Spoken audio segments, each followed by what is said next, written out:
Koiki Media will bring the work closer to your doorstep. Akiwa Akurole, Ekale, Ekaro, Ekasun, according to the time. Between each of son and daughter of Yoruba Indiji. Akiwa Akiladéládé, bẹ́ẹ̀ ni Aki lóyè bí ẹ ti ń wọlé ẹ bá wa gbọ́ lé share button. Ọwọ́ tí ẹ fi ń tẹ share button náà ẹ ní fi gbọ́mọ sí.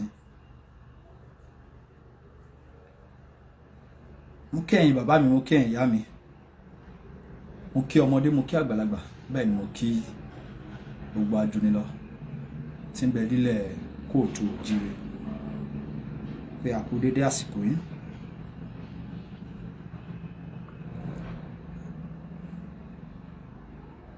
Gẹ́gẹ́ bá ṣe ń kégbe ní everyday by day, a sọ fún yín pé a ní jókòó sùn wa, pé a ní jókòó rẹ̀ wá. Àwọn bá ibi tí ìgbé wa bá máa dé náà a máa gbìyànjú ẹ̀. Program tí a fẹ́ padà túnṣe lénìí a ti ń ṣe lọ lánàá, ṣùgbọ́n fún ìdí kan tàbí ìmíì a rí pé data wa tán lánàá yẹn.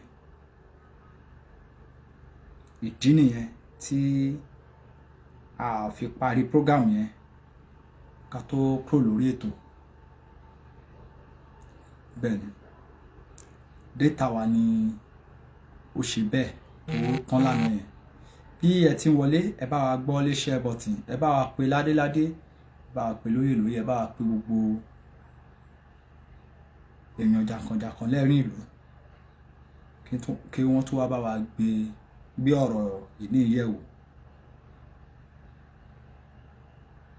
Gẹ́gẹ́ bá ṣe máa ń sọ fún yín, àwa nìkan ò lè dá ṣe.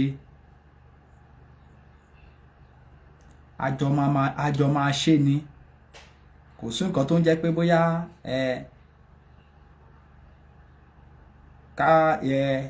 ojúṣe ìjọba ni. Tí ìjọba bá sọ wípé kò ń ṣojúṣe tiwọn, ẹ jẹ́ ká gbé ìgbésẹ̀. Báwo la ṣe lè gbé ìgbésẹ̀? Látàrí wípé ká build our own local security. Nípa ọ̀rọ̀ security náà la ṣe fẹ́ sọ ọ̀rọ̀ lẹ̀, ṣùgbọ́n kí a tó wọnú agbami ètò lọ, mo bẹ̀ wá, mo rọ̀ yín, ẹ bá wa gbọ́ lé share button. Mo gbà ládùúrà pé ọwọ́ tí ẹ fi ń tẹ̀ ẹ ní fi gbọ́mọ sí. Àṣẹ Èdùmàrè. Ẹ bá wa pín. A rí pé oye èèyàn tó ṣì wà lórí program kò tí tó nǹkan tí a nílò, torí pé kò ń ṣe ènìyàn péréte kọ́ ló yẹ kó máa gbọ́. Ìdí nìyẹn tá fi bẹ̀ yín, ẹ bá wa gbọ́ lé share button. Tí a bá wọlé, olórí ilé là kọ́kọ́ ń kí, mo kí Mr. Ọláyọmí Kóìkí tó ń jẹ́ olùdásílẹ̀ ìkànnì tí a wá yìí, popular nínú as Koiki Media. Mo kí yín sà, ẹ ní ṣubú dànù, ẹ ní lùgbàdì àìsàn.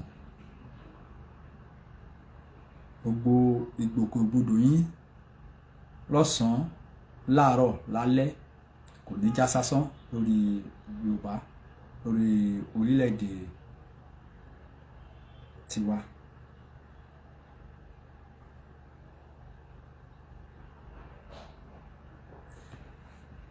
Bẹ́ẹ̀ ni mo tara bẹ́ẹ̀ mo kí bá mi olóyè Sunday Adéyẹmọ Ìgbòho Òòṣà, owó bàbá Dámi.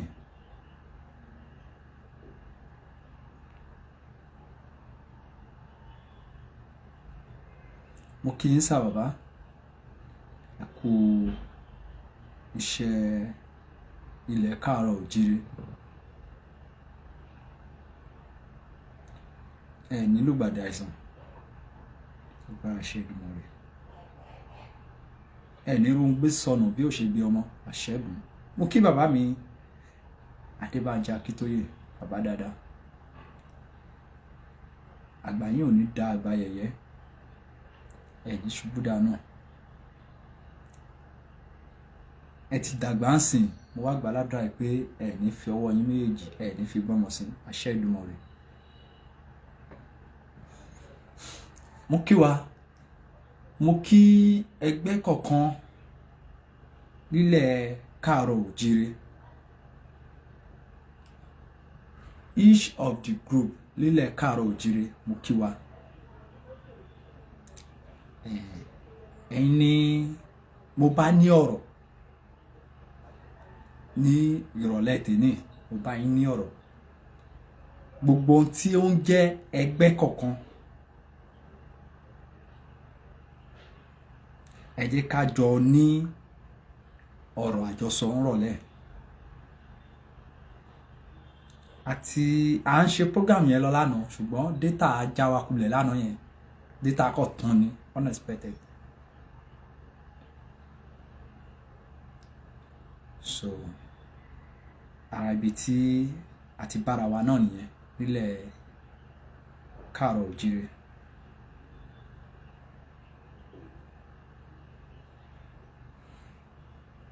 Now, kí ni ojúṣe ẹnì kọ̀ọ̀kan wa láti ṣe nípa ọ̀rọ̀ ètò ààbò tó dá gẹ́gẹ́, pàápàá jùlọ ní ìpínlẹ̀ Ondo State, ìpínlẹ̀ Ekiti State, ìpínlẹ̀ Ọ̀yọ́ State, Ọ̀ṣun State, Ogun State, Lagos State, Kogi State, and pàápàá jùlọ ní Kwara tó wá jẹ́ bàbàbàrì, ibi tí wọ́n ti gba ọ̀pọ̀lọpọ̀ ìlú lọ́wọ́ àwọn ọmọ nílùú.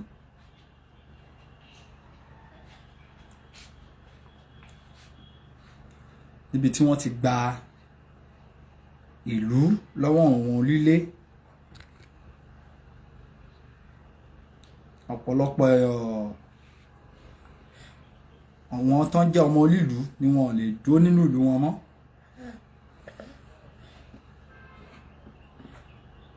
Kí ni ká ṣe? Kí láì ṣe?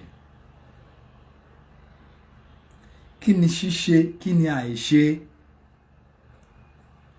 Kí ni ojúṣe ẹnì kọ̀ọ̀kan wa? Ǹjẹ́ a nílò láti dúró de ìjọba kọ̀ọ̀kan kí wọ́n wá gbà wá ní kòríta tàdé? The answer is no. Kí ni ipa tí a lè kó tó bá ń sọ̀rọ̀ nípa ọ̀rọ̀ ètò ààbò? Ẹgbẹ́ kọ̀ọ̀kan ló ní owó tí wọ́n ń dá. Stop. Ẹgbẹ́ kọ̀ọ̀kan ló ní owó kan sí kejì tí wọ́n máa ń dá. Torí pé ọ̀pọ̀lọpọ̀ ẹgbẹ́ làwa náà ti ṣe dáadáa sẹ́yìn rí. A máa ń rí pé tí ẹnìkan bá tí ẹnìkan bá fẹ́ ṣe nǹkan lára wa, a máa ní ká máa dá owó. Yes. A máa ní kán máa dá owó. A máa pa màálù, a máa pa igbá, a máa pa owó. Ìbéèrè mi nírọ̀lẹ́ ni pé tí wọ́n bá wá ní kí orí kọ̀ọ̀kan nínú ẹgbẹ́ kọ̀ọ̀kan wípé ní oṣooṣù, yálà ẹgbẹ́ olérú ni, yálà ẹgbẹ́ bábà ni, ẹgbẹ́ bricklayer ni, ẹgbẹ́ fọganáísà ni, ẹgbẹ́ kanlékanlé ni tí a mọ̀ sí carpenter, furniture, gbogbo ẹ̀ panel beater, mechanic àti bẹ́ẹ̀ bẹ́ẹ̀ àti bẹ́ẹ̀ bẹ́ẹ̀ lọ. Tọ́n bá ní kí orí kọ̀ọ̀kan máa dá 5,000 àbí 10,000 fún ọ̀rọ̀ ètò ààbò, mo ní bídí pé lásìkò tí a wà yẹn ó tó bẹ́ẹ̀, ó jù bẹ́ẹ̀ lọ. ká wá padà sórí ilé kankan kí wọ́n wá ní ilé kọ̀ọ̀kan every month kí wọ́n bẹ̀rẹ̀ sí ní máa dá 15,000 ó tó bẹ́ẹ̀ ojú bẹ́ẹ̀ lọ. Owó tá à ń sọ̀rọ̀ nípa yìí kí la fẹ́ fi ṣe, a ṣì ń lọ bẹ̀ àti ìdébẹ̀, ṣùgbọ́n ẹ bá wa pín ètò yìí kó kan ara ilé kó kan ara oko. Each of our community seriously need the better security. Àwọn security wo la dẹ̀ ń sọ̀rọ̀ nípa ẹ̀? We are talking about local security. Okay, ẹ jẹ́ á tẹ̀síwájú. Now ẹ bá mi gbọ́ lè share but ọwọ́ tẹ fi tẹ̀ ní fi gbọ́mọ̀ sí. Ẹ jẹ́ kí everybody wá gbọ́ please. Now ilé ìjọsìn kọ̀ọ̀kan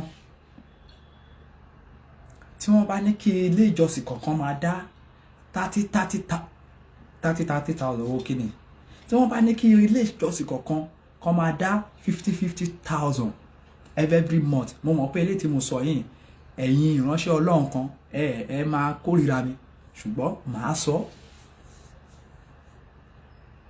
Tán bá ní kí don't tear it o, tán bá ní kí ilé kọ̀ọ̀kan kí wọ́n bẹ̀rẹ̀ sí ní ilé ìjọsìn kọ̀ọ̀kan láti church, mọ́ṣáláṣí, tradition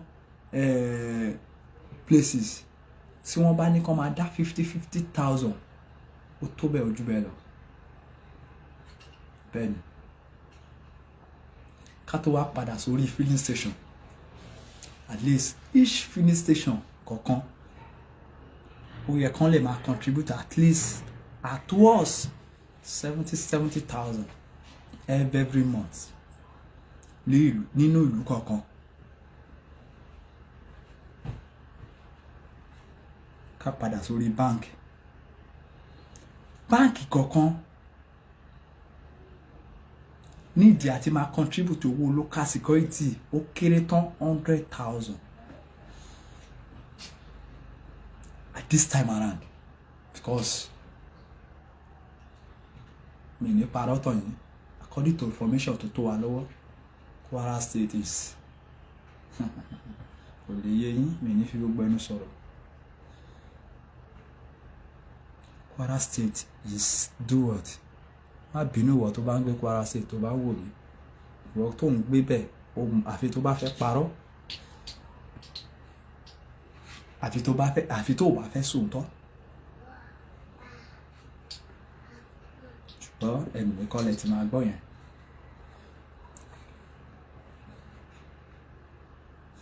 Before kí ọmọ ìlú tó kù nílẹ̀ káàrọ̀ òjìrè kí wọ́n tó dá nǹkan tí Kwara State yìí dà, ẹja gbégbèsè.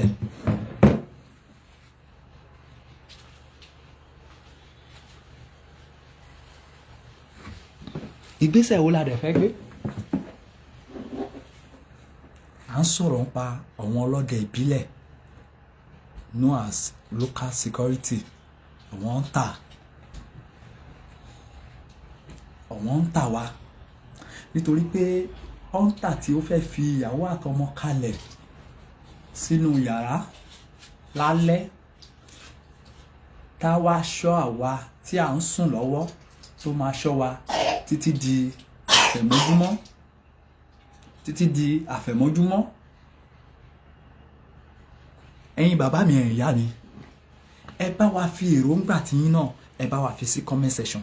Ẹ já tí ẹ mọ èròǹgbà tiyín náà, ṣé ohun tí à ń sọ ṣé ó make sense àbí kò make sense?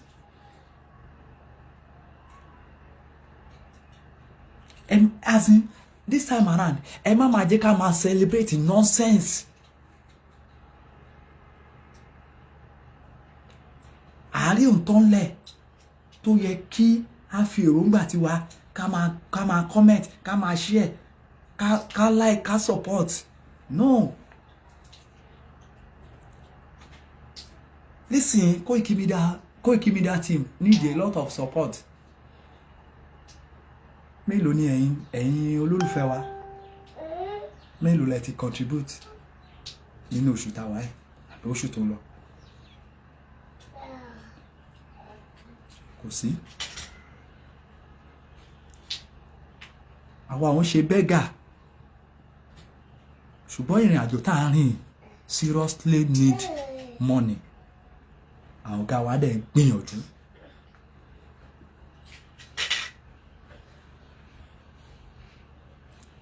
Now ẹ ká tẹ̀síwájú, ẹ fi èròǹgbà tí yín. Mo dúpẹ́ pé àwọn kọ̀ọ̀kan ti ń drop comment bẹ́yẹn.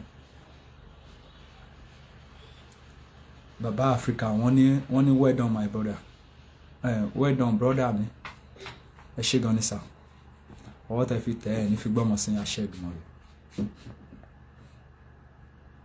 Now èròǹgbà tí yín ẹ jẹ́ ká rí ní comment section. Ohun tí à ń sọ ṣé ó make sense àbí kò make sense?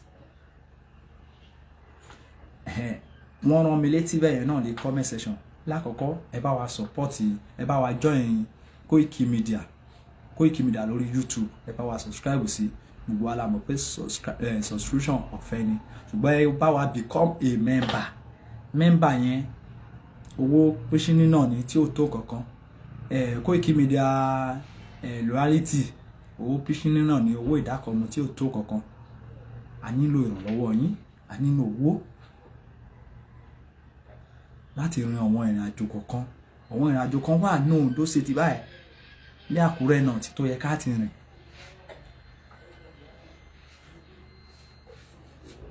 Àwọn ìrìn àjò kọ̀ọ̀kan wà tó yẹ ká ti rìn, but owó ló dá wa dúró náà. Now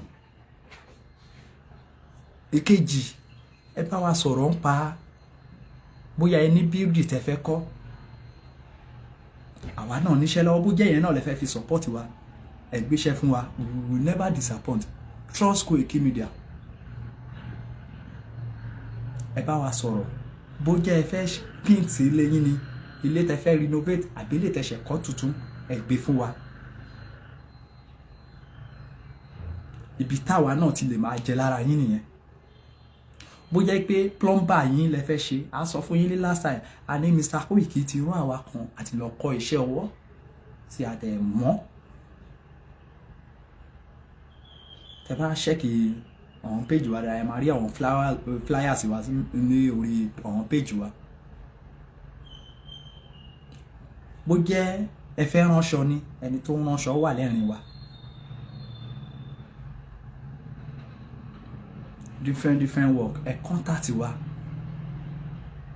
Ó jẹ́ pé ẹ fẹ́ kun léyìn ni, ẹ fẹ́ ṣe screening kò mi máa fẹ́ ti léyìn. Àwọn iṣẹ́ kan náà tún wà tó tún dájú screening lọ, níbi tí ẹ bá kọ́lé sí tí omi ti ń affect, tí omi ń affect yín. Àwọn iṣẹ́ kan tún wà bí Gabiato paint. Àwọn iṣẹ́ kan wà, wọ́n pè àwọn iṣẹ́ kan lé undercoat tá máa bá yín apply sí ara òkèrè yín tó bá kò sí omi yẹn. Ẹ máa enjoy ilé yẹn, ẹ máa enjoy ẹ̀ lọ ní. Different work ló wà bẹ́ẹ̀, but àwa kò tún sáré tún ṣe ìkéde pàtàkì látàrí pé àwa náà tá à ń jáde, a nílò owó. A gbọ́dọ̀ polongo iṣẹ́ tá à ń ṣe láti pé káwa náà má bàa tọrọ jẹ. Tí nìyẹn tàfi ní abẹ̀yìn àròyìn, ẹ fún wa ṣẹ́, ẹ kò fi dán wa wò. Ẹ̀yin náà trust Koiki Media, ní never disappoint yín. Now ẹ já padà sórí ọ̀rọ̀ tí à ń bá lọ. Ohun tí à ń sọ̀rọ̀ nípa ẹ̀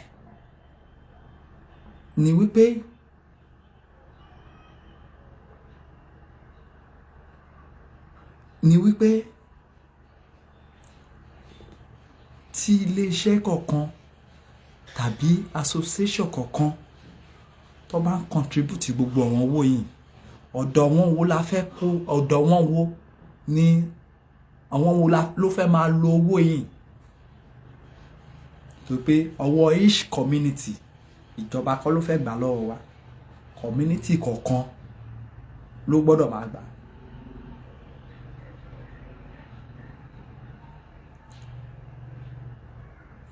tán bá wá gbà tán, kí ló ń fẹ́ fi ṣe? Wọ́n fẹ́ fi support àwọn tó jẹ́ local security tó jẹ́ ọlọ́dẹ. Báwo ló ṣe máa support wọn? Lákọ̀ọ́kọ́ wọ́n máa ra nǹkan tí wọ́n bá nílò tí a ní lè fẹnu sọ lórí afẹ́fẹ́, wọ́n á rà fún wọn nínú ẹ̀. Ìkejì, salary wọn is very important. Salary wọn at least ó kéré tán, kò sí nǹkan tó ní kí, pẹ̀lú bí ìlú ṣe ti dà lẹ́nìí, kò sí nǹkan tó ní kí local security ká má lè san ó kéré tán 80,000 to 100,000 fún wọn, torí pé owó yẹn gan ò ní minimum. After ìyẹn rẹ̀ ní ká tún máa fún wọn lé àwọn allowance kankan, owó yẹn ò tó ra kankan. Wọ́n á dẹ̀ fi ìyàwó àtọmọ, wọ́n á fi wọ́n kalẹ̀, wọ́n á lọ máa ṣọ́ wa tí ojú máa fi mọ́. Tójú bá tún mọ́, àwọn míì á tún wọ duty, wọ́n á tún wà ńbẹ̀ títí da ìrọ̀lẹ́. Tá bá tọ́jú àwọn people tá ń sọ yìí, tá bá tọ́jú wọn dáadáa, wọ́n kájú ẹ̀. Bẹ́ẹ̀ ni,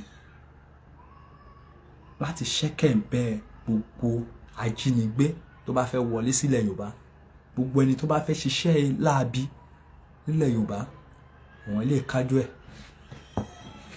Koiki Media will bring the work closer to your doorstep. Èmi ní ọjọ́ 23 oṣù kejì ọdún 2026. A kí wa bí ẹ ti ń wọlé sórí ètò, ẹ bá wa gbọ́ lé share button. Àti àárí èròǹgbà yín dáadáa ní comment section. Ẹ bá wa fi èròǹgbà yín, ẹ bá wa fi ránṣẹ́. Kó má kákọ̀ má máa sọ̀rọ̀ ṣá. Ẹ jẹ́ kí gbogbo wa ká jọ contribute. Nǹkan tó wà nílẹ̀ ó ti kọjá agbára ìjọba, mò ń sọ fún yín.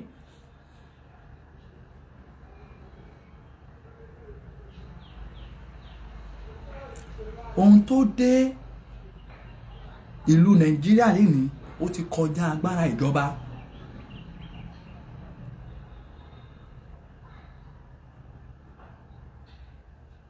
So a ní ẹ̀pa láti kó. And mo fẹ́ béèrè lọ́wọ́ èmi àtẹ̀yin, ọmọ gómìnà mélòó lẹ ti gbọ́ pé wọ́n ti gbé? Ṣé bá wa ara wa náà ni wọ́n ń gbé? Ọmọ gómìnà mélòó lẹ gbọ́ pé wọ́n ti gbé? Ọmọ sẹ́nítọ̀ mélòó lẹ gbọ́ pé wọ́n ti gbé? Ọmọ house of rep mélòó lẹ gbọ́ pé wọ́n ti gbé? Bẹ́ẹ̀ ni ọmọ ààrẹ mélòó lẹ gbọ́ pé wọ́n ti gbé? The answer is no, kò tí ì sí. Ẹ wá ní kémi àtẹ̀yin ká má contribute sí ọ̀rọ̀ ètò ààbò nínú àdúgbò kankan tá à ń gbé. Ó mà níwò. Mo rí àwọn ìlú kan tó pé wọ́n ti gbé irú ìgbésẹ̀ tí mò ń sọ̀rọ̀ nípa ẹ̀ tó dẹ̀ ń work, ṣùgbọ́n àwọn ìgbésẹ̀ yẹn náà kò tí ì tó, nítorí nígbà tá a débẹ̀ lé ó ti lọ sí 2 weeks nísìn tá a dánwọ̀n ìlú yẹn, a rí àwọn ẹ̀ṣọ́ aláàbò àtọ̀sán àtòru, wọ́n lọ wọ́n bọ̀, wọ́n lọ wọ́n bọ̀.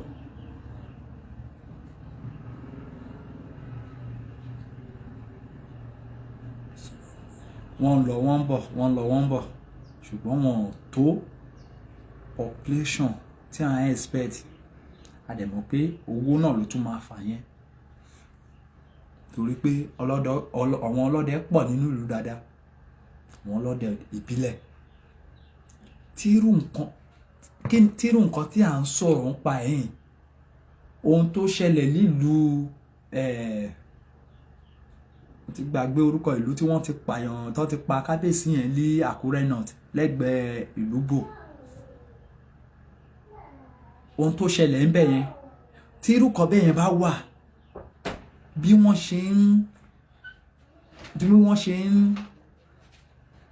yin bàbá ń bọ̀ yẹn, tí wọ́n ní ìbọn wọlé sí, wọ́n ní stop, oya take your bag go out.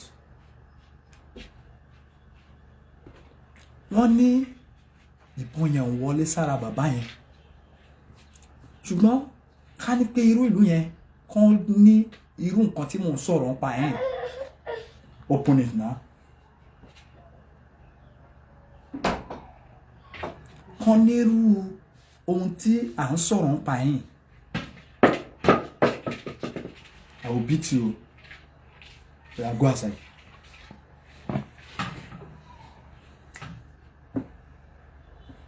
Kán nírú ohun tí mò ń sọ̀rọ̀ ń pa yín.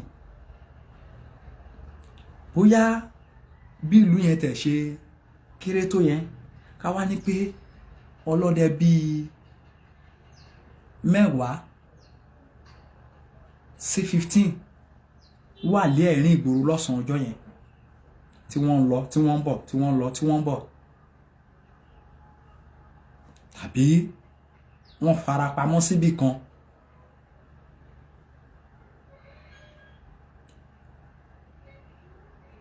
Tírú kan bẹ́ẹ̀ yẹn wá ṣẹlẹ̀, ṣé ẹ rò bóyá wọ́n máa rí bàbá yẹn pa ni pẹ̀lú agbára tọ́lọ́run bá tún jogún fún bàbá yẹn? Ṣé wọ́n máa rí bàbá yẹn pa ni? The answer is no. Wọn ò lè rí bàbá yẹn pa. Wọn ò dẹ̀ ní succeed mission wọn yẹn lọ́jọ́ yẹn tó ṣúọ̀ fún mi, wọn ò lè succeed ẹ̀. Ṣùgbọ́n ìgbà tí ò sí agbára,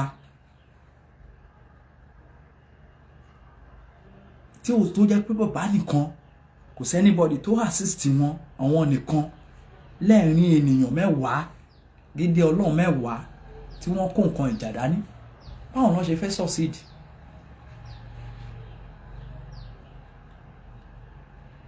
Báwo ni bàbá ṣe máa succeed lẹ́ẹ̀rin wọn? Ṣùgbọ́n ká ní pé àwọn ọlọ́dẹ ti wà nínú ìlú yẹn, can you imagine? Àwọn people yẹn wọn ò ní fara eré lọ. Bẹ́ẹ̀ ni, wọn ò ní fara eré lọ.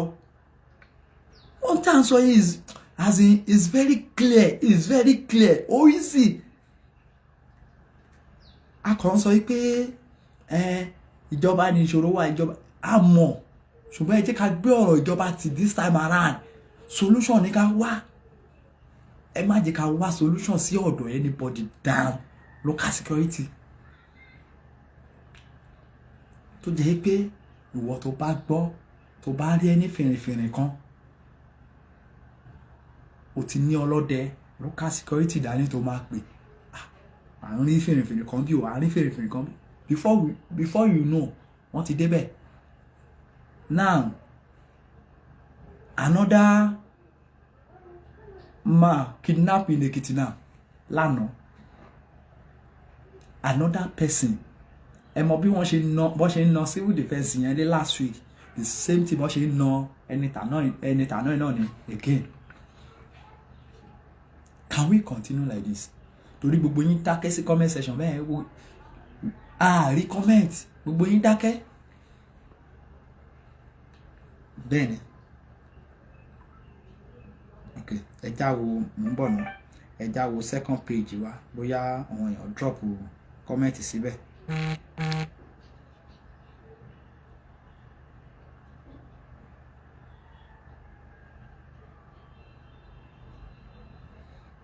Ẹ mọ̀ sọ?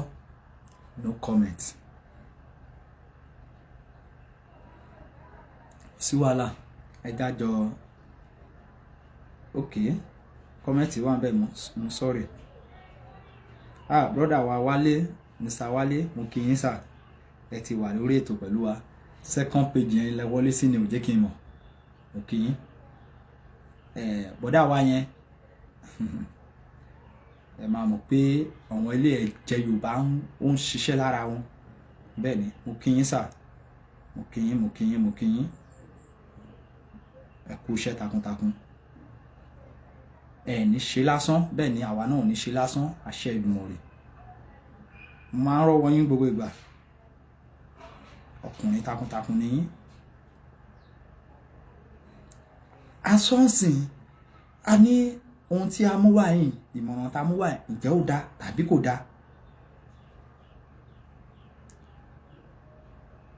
Wà á dákẹ́, a sọ̀rọ̀. Ǹjẹ́ nínú community tí wọ́n wà, ṣé wọ́n ti ṣe irú nǹkan bẹ́ẹ̀ yẹn?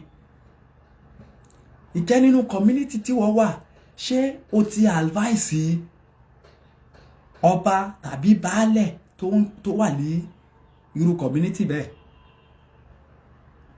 nítorí pé eléyìí ò kì í ṣe iṣẹ́ local government,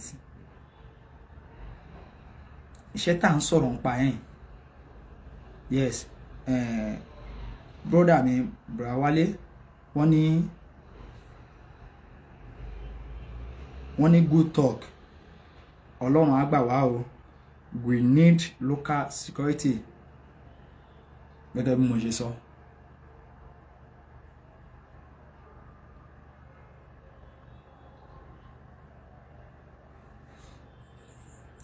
Serious àbí? No wàhálà, ní bínú sí yín o. Ẹni tó bá ti máa jẹ oyin inú àpáta ni.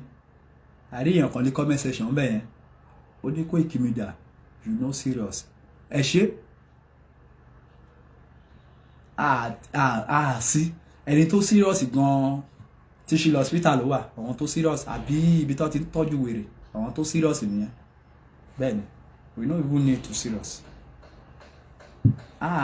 Bínú sí comment yín o, at all, we no serious. But breakfast yẹn wàá jẹ inú ẹ̀, kò sí bóyá lè jẹ́. Bó ò sí ilé, wọn á dìpọ́tù ẹ wá láti ibi tó bá wà, wàá wá sílé, wàá wá jẹ bẹ́ẹ̀. O ti wá rí bẹ́ẹ̀ yẹn, ọ̀rọ̀ àṣẹ dẹ̀ ni, àṣẹ gùn. Nínú ọ̀gá àdálò náà, but a jẹ́ bẹ́ẹ̀, bó jẹ́ ilé ló wà, bó dẹ̀ jẹ́ wọn á dìpọ́tù ẹ̀.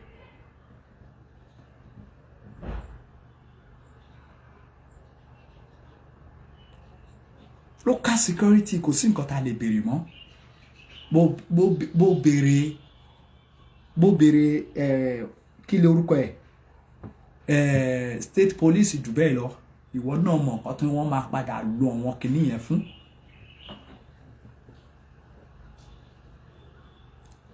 ó mọ̀ nǹkan tí wọ́n máa padà lò fún. Bẹ́ẹ̀ ni, ṣùgbọ́n a nílò àwọn ọlọ́dẹ wa. Àwọn ọlọ́dẹ wa ló mọ ibi tí bàtà ti ń ta wá lẹ́sẹ̀. Àwọn ọlọ́dẹ wa ló mọ ibi tí wọ́n lè wọ̀. Àwọn ọlọ́dẹ wa ló mọ ibi tí wọ́n lè wá àwọn karambà ní ènìyàn tí wọ́n lè wá wọn sí.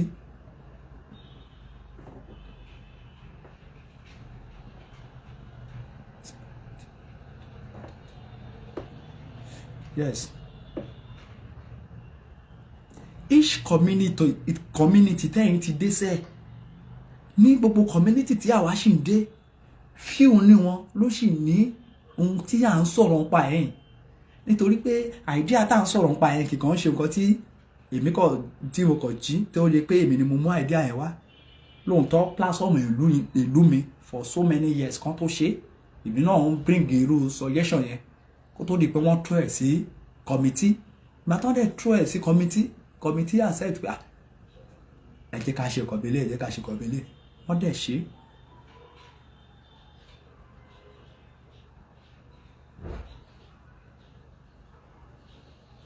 Community táwa ti wá, tó bá di gbàgbós lẹ́ni, wo ọmọ ìyá mi, àfi tí ń bá rọ́nà àti débẹ̀ nìkan ló wá kù. Bẹ́ẹ̀ ni, mi ní sọ jù bẹ́ẹ̀, ọ̀rọ̀ rẹ̀ dìpù kọjá, kì í ṣe nǹkan tá à ń gbé wá sórí afẹ́fẹ́. Àfi bẹ́ẹ̀ nìkan. Bó dẹ̀ ṣe wù kó ṣe kíní tó máa débẹ̀ ni 100%. Bẹ́ẹ̀ ni, máa débẹ̀.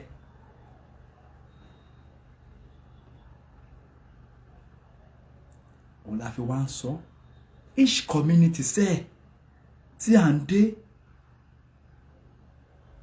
Mo dúpẹ́ lọ́wọ́ ọ̀gá wa Mr. Ọláyẹmí Kóìkí pẹ̀lú àtìlẹ́yìn àwọn diaspora kan ní some years back. Mo rántí ní ibi tí wọ́n ti ń ṣọṣẹ́ báyìí ní ìpínlẹ̀ Èkìtì lọ́wọ́lọ́wọ́ náà, nígbà tí wọ́n jáde ní ibẹ̀ tí wọ́n bẹ̀rẹ̀ sí ní ṣọṣẹ́ ńgbà yẹn, ó ní ipa tí Koiki Media náà kó ń bẹ̀. Àwọn ọlọ́dẹ tó bá wà ní Ìkọ̀lé local government nípínlẹ̀ Èkìtì wọ́n á máa witness ọ̀rọ̀ tí mò ń sọ yẹn torí pé a fún wọn ní a little fund tá a lè fún wọn kódà ara touch tá a ṣe distributive fún wọn bẹ́ẹ̀ nìkan about 30 torchlight tó gùn gbọ̀rọ̀gbọ̀rọ̀ láńlá yẹn about 30 torchlight ní Koiki Media team tí a lọ pín fún wọn bẹ́ẹ̀ evidence ẹ̀ wà lórí àwọn page wa ẹ̀ tẹ́ bá search fún ẹ̀ máa rí evidence ẹ̀ bẹ́ẹ̀ gbogbo bá ṣe débẹ̀ tá a ń pín fún wọn.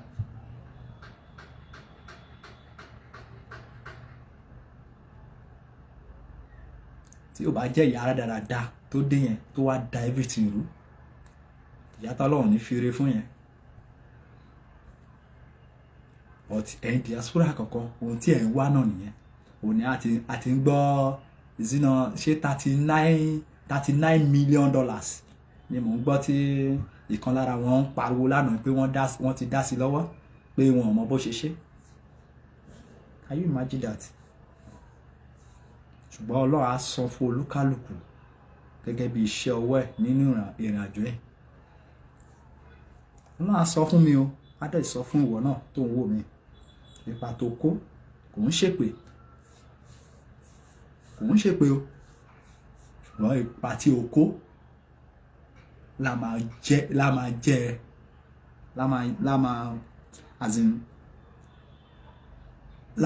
fún ẹ ní ìjẹ́rìí ọkàn bẹ́ẹ̀ ni Ìgbòho ṣàtọ̀ ń wò yìí wò ó dáadáa owó tí bàbá yìí ti ná sí ní ìrìn àjò èrò ń lọ nígbà tí wọ́n pa ọba yẹn after 3 days mo dúpẹ́ lọ́wọ́ bàbá mi ọmọ Ìdẹ́mà sọ statement kan tí àti ẹ̀ tí gbọ́ rí wọ́n ní ìgbà tí wọ́n ní ìgbà kan wà táwọn rin àwọn ìrìn àjò kan wọ́n tún wá gbọ́ pé àwọn èpè awúlẹ̀ pé bóyá àwọn ló ń ja Yorùbá pé wọ́n wá pe Ìgbòho pé bàbá kí la lè ṣe sí pé wọ́n sọ pé èpè awúlẹ̀ pé wọ́n ní ojú ẹsẹ̀ ni Ìgbòho sọ wípé ṣé ẹ ní èèyàn tó lè ré èpè ń wọ́n ní wọ́n sọ pé wọ́n ní èèyàn kan pé ó sọ pé òun lè ré ìyẹn ọba tí wọ́n pa yìí kí ló máa cause wọ́n dẹ̀ belé kọ́ belé náà máa rà kọ́ belé náà máa rà Ìgbòho yìí ló ná owó ẹ̀ kò béèrè owó lọ́wọ́ anybody Ìgbòho tí gbogbo yín tí ẹ̀ ń ta ẹnu sí kiri tí gbogbo yín ń ta ẹnu sí ó bàbá dami love you bàbá ò ní ṣubú ara ò ní ṣubú ẹ̀mí a dúpẹ́ lọ́wọ́ bàbá wa Aṣíwájú Bọ́lá Ahmed Tinubu tó bá gbé pádọ̀ kúrò lórí bàbá tiwa olóyè Adéyẹmọ gbé pádọ̀ kúrò bẹ́ẹ̀ tán ó wá sọ fún mi pé kí n má gbé kúdòsì fún Aṣíwájú mo gbé kúdòsì fún bàbá àwa ò ní never darapọ̀ mọ́ inú òṣèlú o ṣùgbọ́n tó wà bẹ́ẹ̀ ni pé èmi á máa sọ wípé thank you Mr. President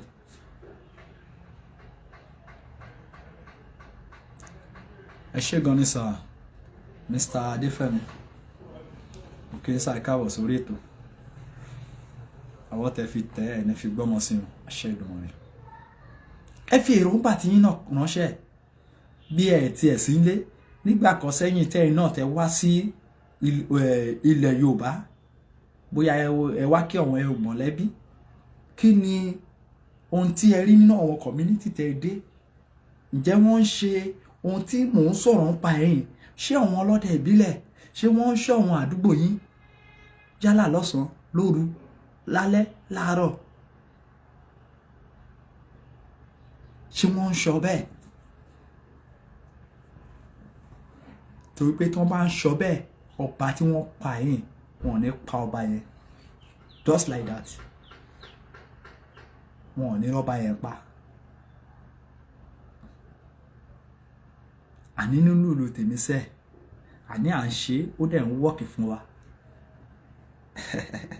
gbogbo aṣọ kan ló ń sá lóòrùn kò yẹ gbogbo aṣọ kan ló ń sá lóòrùn mo kí ẹ bàbá mi tẹ́tí darapọ̀ mọ́ wa ẹ bá wa fi èròǹgbà tí yín sẹ́ àní ẹ bá wa fi ránṣẹ́ kò dìgbà tí ẹ bá wà nílùú Nàìjíríà kẹ́ tó mọ a lot. Ẹ ṣáà ti wálé náà, ẹ̀yin náà ti wá visit ilé, kẹ́ tó kúrò nílé, kí ni àwọn nǹkan tí ẹ̀ ń rí, kí ni àwọn nǹkan ta tún lè add sí ọ̀rọ̀ yìí pé bóyá à ń empower local security.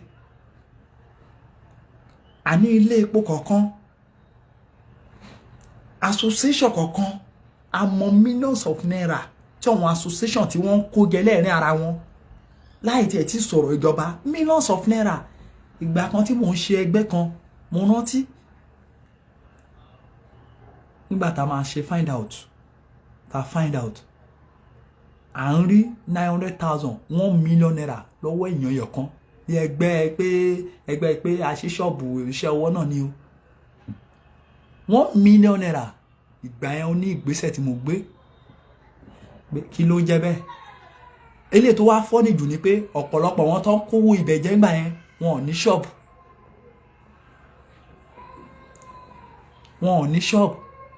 wọn ò bá tó ti ṣiṣẹ́ yẹn tó ti road, wọn ò ní ṣọ́ọ̀bù ọ̀pọ̀lọpọ̀ wọn. Àrí tó ní ṣọ́ọ̀bù náà lára wọn ẹ̀dẹ́ òdìdè ńgbà yẹn. Nǹkan tó bá mi fà torí pé mo sòótọ́, torí pé mo petition wọn ńgbà yẹn, nǹkan tó bá mi fà ní tó ń lọ yìí, wọ́n gbẹ̀bọ̀ sí ṣọ́ọ̀bù mi dánwò. Bẹ́ẹ̀ ni wọ́n gbé ẹ̀bọ̀ sí ṣọ́ọ̀bù mi, mò ń sọ fún yín, ọ̀ǹtí tí mo fi ṣẹ́ yẹn kalẹ̀ fún wọn. Orí afẹ́fẹ́ ni mo ti ń sọ yẹn, tí bá sọ kọ́wọn onílẹ̀ kan bá mi jà, ẹ̀rí tó bá jẹ́ pé mo parọ́ kọ́wọn onílẹ̀ kan bá mi jà, wọ́n tó bá jẹ́ pé òótọ́ ni kọ́wọn onílẹ̀ kan máa tì mí lẹ́yìn. Àní iṣẹ́ olúkálùkù Ọlọ́run á bí olúkálùkù sẹ́ẹ̀. So irú àwọn association tí èèyàn kan ti lè máa kó 1 million naira jẹ, tàbá wá ní pé kí ẹgbẹ́ kọ̀ọ̀kan kí wọ́n máa dá lóṣooṣù, at least ó kéré tán kí ẹgbẹ́ kọ̀ọ̀kan máa dá, bí association ṣe pọ̀ nílẹ̀ Yorùbá tó, kí ẹgbẹ́ kọ̀ọ̀kan máa dá 20,000, àní kò pọ̀ jù.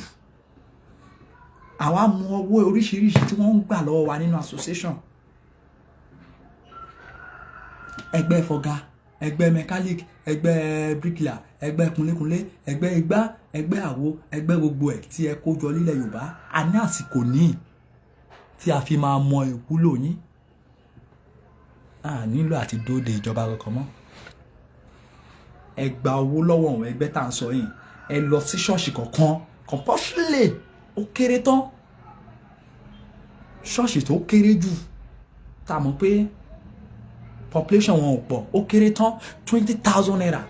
A rí ṣọ́ọ̀ṣì tó yẹ kó lè máa drop 100,000 lóṣù fún owó àwọn local security wa. Kí lẹ̀ ń bá mi sọ? Bẹ́ẹ̀ ni mọ́ṣáláṣí, bẹ́ẹ̀ ni àwọn ibi tí wọ́n ti ń ṣe tradition something.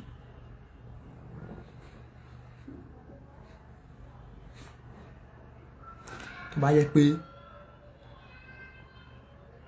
owó jẹ́ nǹkan bàbàrà ju ẹ̀mí wa lọ, a nílò nǹkan tí mò ń sọ̀rọ̀ nípa yẹn. Ilé epo ó kéré tán, ilé epo gbọ́dọ̀ máa fún community wa, ilé epo tó bá wà nínú community wa gbọ́dọ̀ máa fún wa ní 70,000 naira. Báǹkì tó bá wà ní community wa ó kéré tán, ó gbọ́dọ̀ máa fún wa ní 100,000 naira. Yes, ilé òun sọ̀rọ̀ pé kíní bó wù yín, ẹ jẹ́ ká jọ gbégbésẹ̀ nípa ọ̀rọ̀ tí mò ń sọ̀rọ̀ nípa yẹn. Bó wù yín, ẹ jẹ́ a jọ dákẹ́.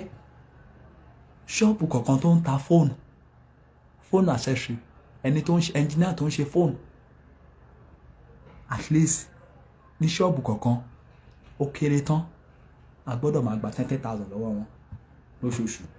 A sọ pé everyday. Nínú kó dá 10,000 lóṣù tàbí kó fẹ̀mí ẹ̀ di níbi tó ń lọ yìí, màá wọlé tá pè ẹ́, mo máa wọlé tá jẹ́ ìrànlọ́wọ́ fún ẹ. Torí pé nǹkan táwọn èèyàn fẹ́ máa gbọ́ nìyẹn, kàn sọ̀rọ̀ pé kàn dáwó.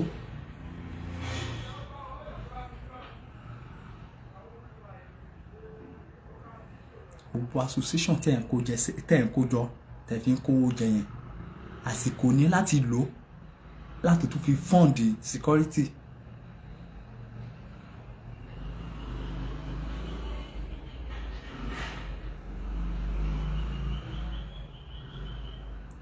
I no going back yìí ṣùgbọ́n ẹ jẹ́ ká kọ́kọ́ gbé ìgbésẹ̀ ọ̀rọ̀ ètò ààbò iná.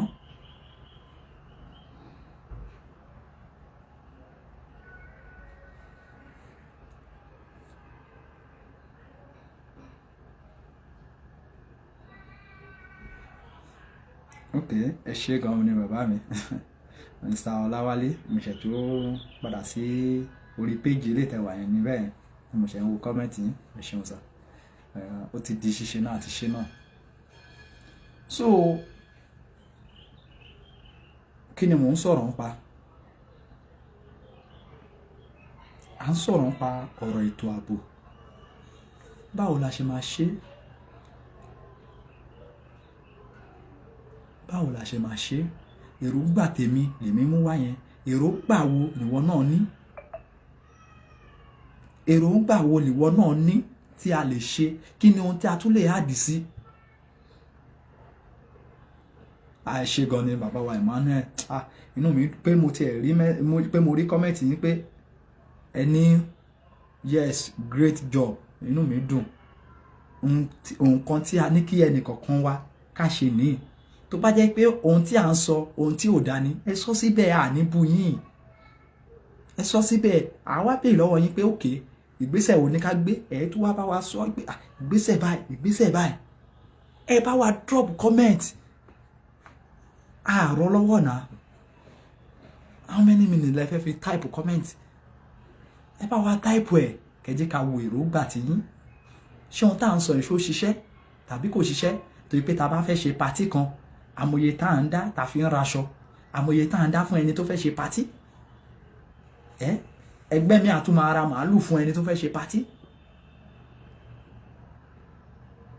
so tàbá wá ní ìwọ̀nba owó pín níṣin ká da ilé kọ̀ọ̀kan bó jẹ́ 5,000 lóṣooṣù bó jẹ́ 30,000 kí ilé kọ̀ọ̀kan máa dá. ǹjẹ́ ó wá pọ̀ jù? ṣé lójú tiẹ̀ òun sọ fún wa pé ó pọ̀ jù ni?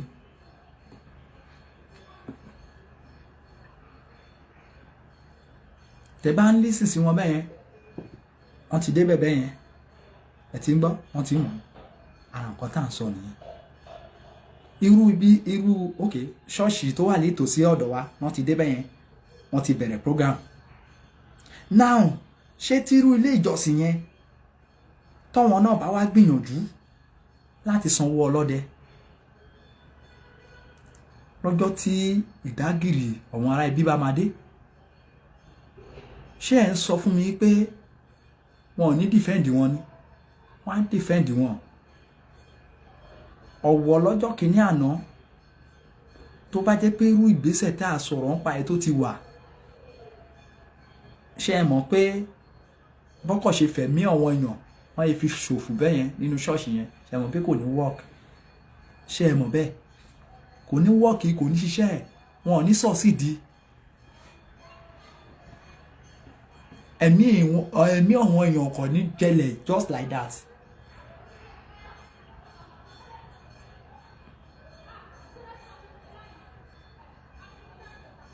àkíwá àkú dédé àsìkò àwọn ibikíbi tí olúkálùkù wa wà, ṣàmọ̀ pé ìgbé wa ọjọ́ kan ó máa jánà. ìgbé tá à ń ké every day by day ó máa jánà lọ́jọ́ kan.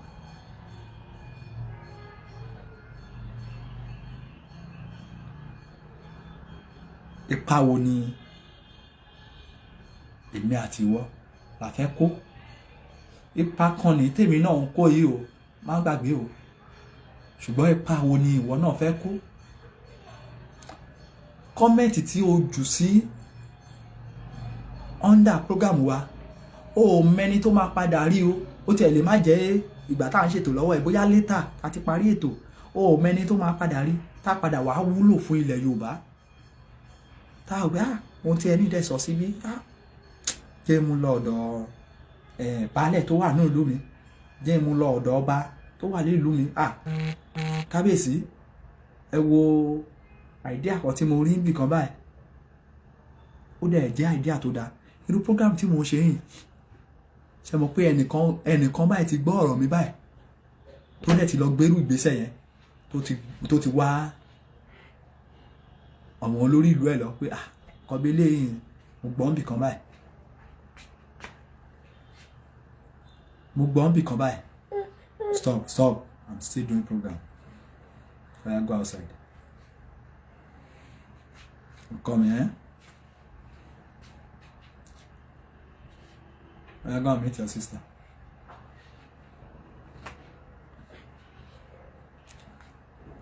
Ẹnìkan ti gbọ́ tó dẹ̀ ti wò pé àìdíà tó dá ilé nítorí pé tí a bá wo owó tí à ń lò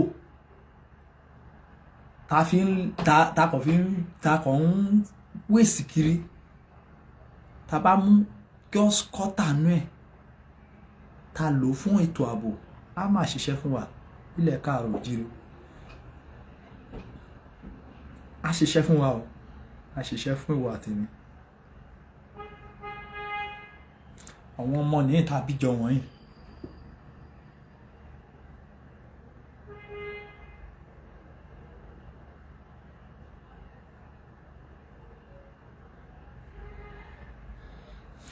bàbá wa Ọ̀nìrìṣà àkìyìn o kábíyèsí bàbá wa Olúbàdàn ọba Adéwọ̀lú Rasheed Ládọjà kábíyèsí bàbá ṣí fìlà fún gbogbo ẹ̀yin orí adé o tí ẹ wà ní ilẹ̀ Kóòtù Ifẹ̀ kìyìn sà àsìkò tí ilẹ̀ Yorùbá ò ní dàrú o ogun ní kó wa lọ torí pé kò ṣẹlẹ̀ rí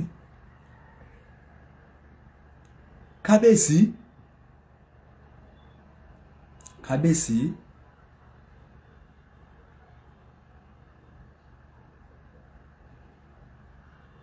ọba Adéyẹyè Ẹnìtàn Ògúnwùsì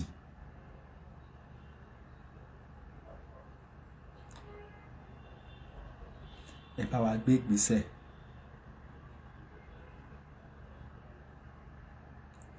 látàrí wípé a nílò local security nínú àwọn ìlú wa ẹ pé gbogbo ọba tí ń bẹ ní ilẹ̀ káàrọ̀ òjíire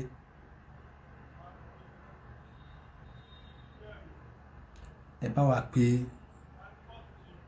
gbogbo ọba tí ń bẹ nílẹ̀ káàrọ̀ òjíire torí pé a rí pé tí wọ́n bá ti pa ọba bíi méjì bíi mẹ́ta ẹ̀yin ọba ẹ kì í pe emergency meeting mo rántí ìgbà tí wọ́n pa àwọn ọba méjì tí wọ́n pa lẹ́kìtì kò pẹ́ sí wọ́n pa kan lé Kwara nígbà yẹn mo rí àwọn meeting tí gbogbo yín bẹ̀rẹ̀ sí ń sá kiri tẹ́ pé meeting lọ́tún pé meeting lósì kábíyèsí orí ilẹ̀ ẹlẹ́jọba sí o ẹ ní lọ kẹ́ lọ jọba sí ìlú South Africa o ẹ ní lọ kẹ́ lọ jọba sí ìlú Canada o ẹ ní lọ kẹ́ lọ jọba sí Chicago orí ilẹ̀ náà lẹ bá jọba lé lórí o gbogbo àwọn tẹ́ wá jọba lé lórí ǹjẹ́ tí wọ́n bá ti lọ dẹ́mi wọn légbodò tán ta ló fẹ́ kó tẹ́ fẹ́ jọba lé lórí ǹjẹ́ àwọn ará ibi gan ṣé wọn ò ní wọ ààfin ìkànnì tó ṣẹlẹ̀ yìí o inú ààfin lọ ti lọ bá wọn o ẹ wo iye ọba tí wọ́n ti lé kúrò láàfin ní Kwara State ẹ wo iye ọba tí ó ti jẹlẹ̀ nílẹ̀ Yorùbá kó bá ẹ má gbàgbé ọba Olúfọ́n ṣé Olú-Ifọ́n ṣé Ifọ́n I thought is Ifọ́n lára àwọn ọba tó ti pa nílẹ̀ Yorùbá náà nìyẹn o àìmọye bẹ́ẹ̀ lọ tí wọ́n ti pa kódà ní Kwara bẹ́ẹ̀ ní Kogi State àìmọye ọba tó ti jẹlẹ̀ mélòó la fẹ́ sọ ará ìlú nìkan kọ́ ni ọ̀rọ̀ yìí kàn kán tó sọ ilẹ̀ Yorùbá di ahoro ẹja gbé ìgbésẹ̀. Kán tó sọ ilẹ̀ Yorùbá di ahoro ẹja gbé ìgbésẹ̀. Àmọ́ ìpè ń gbé ìgbésẹ̀ ṣùgbọ́n bàbá ẹ bá wa jáwé sóbì kó tó ṣe bí òwe ẹ dáríjì mí.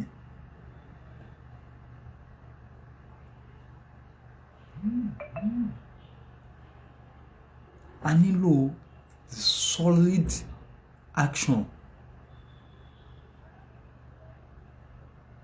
Ṣebí ara ilẹ̀ ṣebí ara Nàìjíríà náà ní Rivers State. Ẹ̀wù kan tí wọ́n ń ṣe fún wọn kó Rivers State náà. We can also do more than that. Nílẹ̀ Yorùbá. Bẹ́ẹ̀ni. Ẹ má jẹ́ kán ba ilẹ̀ jẹ́ fún wa. Ẹ má jẹ́ kí wọ́n ba ilẹ̀ jẹ́ fún wa. À ń ké ẹ má jẹ́ kán ba ilẹ̀ jẹ́ fún wa. Ẹ má jẹ́ kán ba ilẹ̀ jẹ́ fún wa. Ẹ̀yin àgbààgbà tẹ́ wà nílẹ̀ Káàárọ̀ Oòjíire. Ẹ má jẹ́ kán ba ilẹ̀ jẹ́ fún wa. Ẹ já defend àwọn ìlú wa. Ẹ wò ẹ má bínú. Ní rí jù báyìí. Ẹ wò mẹ́sẹ̀gì M20 send mẹ́sẹ̀gì sí mi. Ẹ ti rí bẹ́ẹ̀ 200 MB ló kù kí data mi tán bẹ́ẹ̀ 200 MB. So ara kan tá a sọ náà nìyẹn. Bá ṣe ń ṣe program lọ lánàá tí sọ́ọ̀bù ṣe pa náà nìyẹn. Program yìí àtàná láti ṣe àṣetúwà mo tún wà tó pé ohun tó ṣe pàtàkì ni òun ló jẹ́ kí wá tún ṣe lénìí. It's very important. Ọ̀rọ̀ security this time around a gbọ́dọ̀ fi ṣeré. Ẹ má gbàgbé mo nílé àná wọ́n tún kidnap ẹlòmíì ní Èkìtì State. I thought ṣé ọ̀rìn kan ní orúkọ ìlú yẹn ṣé ọ̀rìn something like that ó dà pé ọ̀rìn náà ni.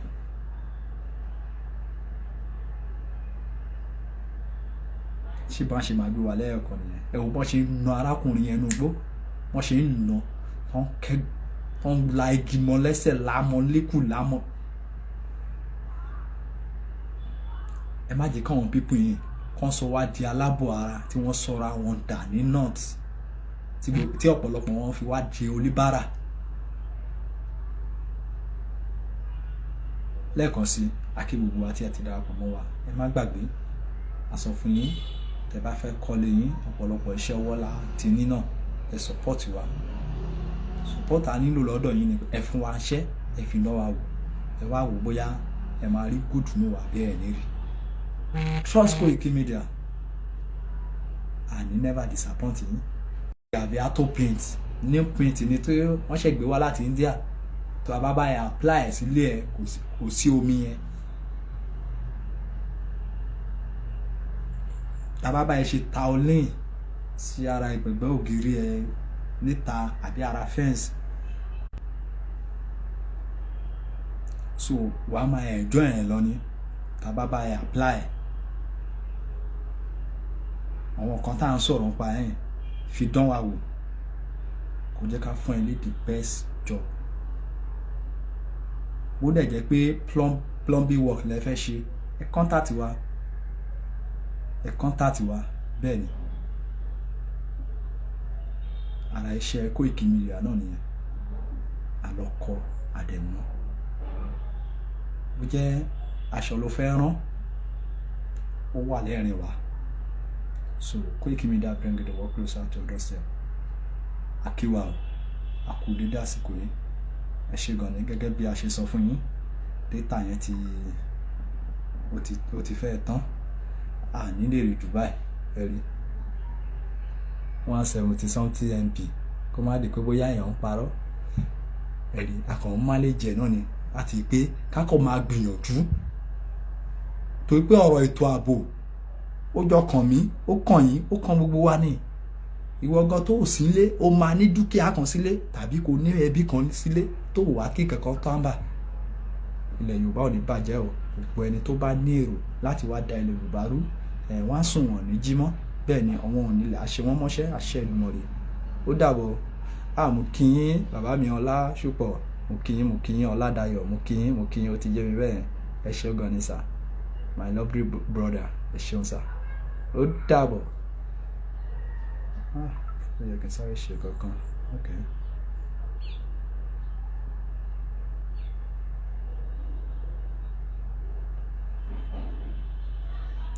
Àwọn àbínú a ní kankan tó yẹ ká sáré attend sí before we go.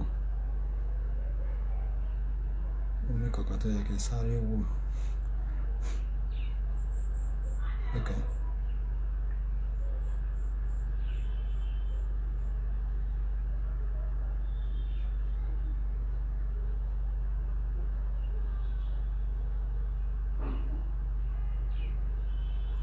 Ọ̀dà ẹ ṣeun gan ni o, àdúpẹ́ àmọ́ lóore. Ẹ bá wa darapọ̀, ẹ bá wa share, ẹ bá wa comment, ẹ bá wa like ọwọ́ tẹ fi tẹ ẹni fi gbọ́mọ sí. Àṣẹ Èdùmàrè. Ó dàbọ̀.